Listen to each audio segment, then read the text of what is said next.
This is the world, and this is my particular corner of it. It's a rather small corner, and even smaller when you consider that Earth is really just a little blue dot swirling somewhere in the middle of infinite space. But to me it has always seemed quite large. Now, this may be due to the fact that I am from Texas, and we love to brag about how big we are, but I think it comes more from having little opportunity to venture outside of it.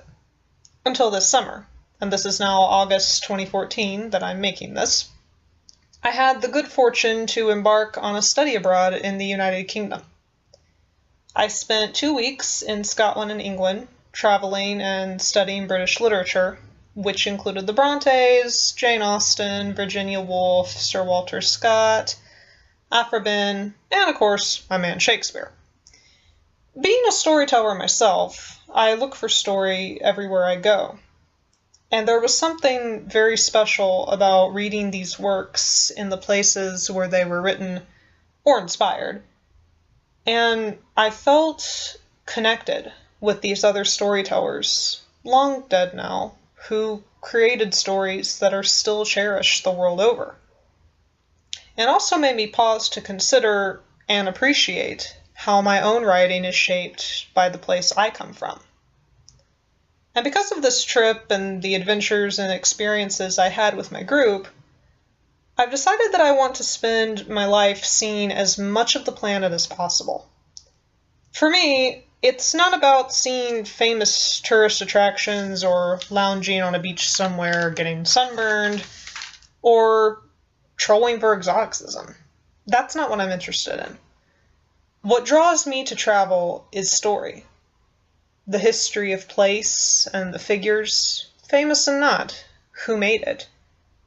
But also the story that's unfolding now. The story people all over the world create every day that we're here.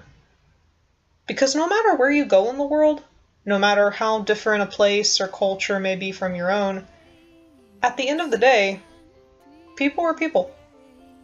People making a living, people expressing themselves, people preserving their culture, people arguing, people in love, people playing, exploring, people just trying to get by.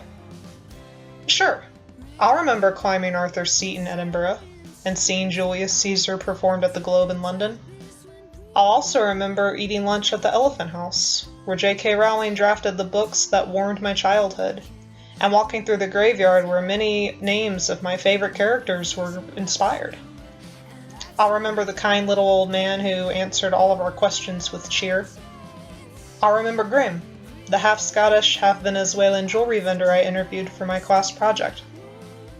I'll remember having high tea in Bath, as clearly as I'll remember the barista at Villette's coffee shop in Haworth.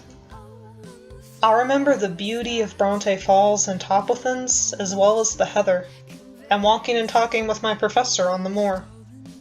I'll remember Merlin, top raven mama at the Tower of London, as I'll remember the graffiti scrawled by prisoners before their executions. I'll recall every detail of Athena's bust, and the words of the tiny prayers thrown by forgotten pilgrims into the sacred springs.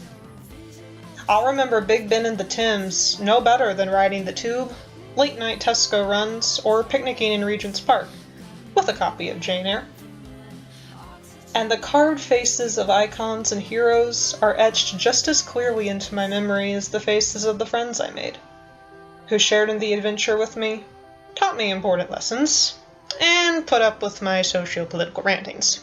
Not to mention, shared some great whiskey with me. These are the stories I want to hold forever, even after I've become a world traveler. Even after all the stories I have yet to tell and be shown. After all, every experience we have works to shape our personal myth in some way. I want my myth to be one of adventure, truth, and above all, compassion, for all our different stories. And that is the destination I look forward to reaching the most.